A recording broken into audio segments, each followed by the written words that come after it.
Ito na nga guys, natutupad na yung pangarap natin. Ang motor. Tara, samahan nyo ako. Ito na guys, moment of truth.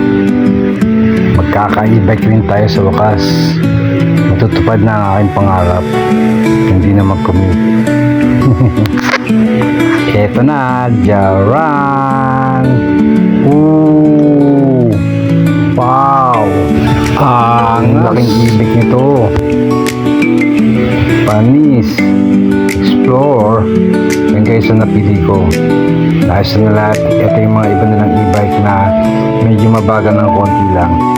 Ayan pa guys, alam nyo ba, previous niya lang to. Top box na tigpa 5K. Saan ka pa? Whoosh! Ito na. Ayun na.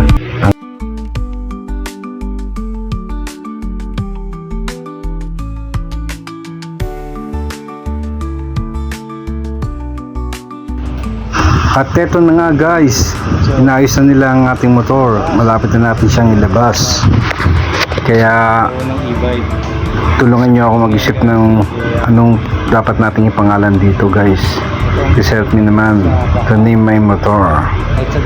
So padadala natin ng 5 kilong bigas pag kung sino mapipili nating makakapagbigay ng magandang pangalan dito guys.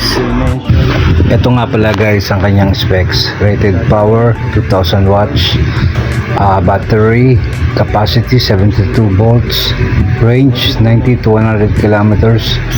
Wow, ang layo niyan guys. Pwede mo siyang takbo ng Tagaytay balikan, hindi ka pa malolobat. Rear at front niya naka-disc brake na rin. Wow, solid talaga to guys. Ang lupit.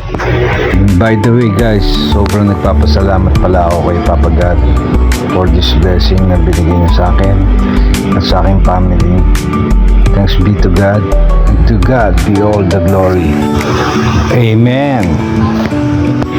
Ito nga pala ang 5 reasons kung bakit ko siya nagustuhan guys. You won't believe this guys. 1. Pwede siyang ilusong sa baha. Wow!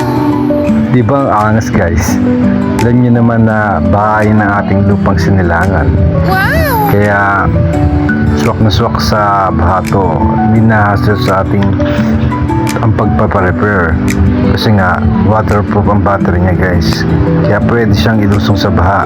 Napanood ko nga yung nilagay nila to sa 10 feet na swimming pool, then sumisid yung driver at pinender niya sa ilalim ng pool at nang ihaonan nila ay pinender naman niya sa lupa. Di ba ang angas guys?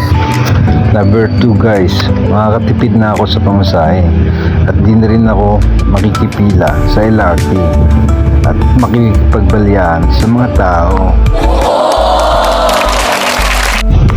Number 3 guys, pwede mo siyang gamitin kahit wala ka pang helmet at lisensya kasi nga e-bike lang siya, pero advice ko pa rin na kailangan mo magsuot ng helmet for your own protection at ingat rin sa pagmamaneho.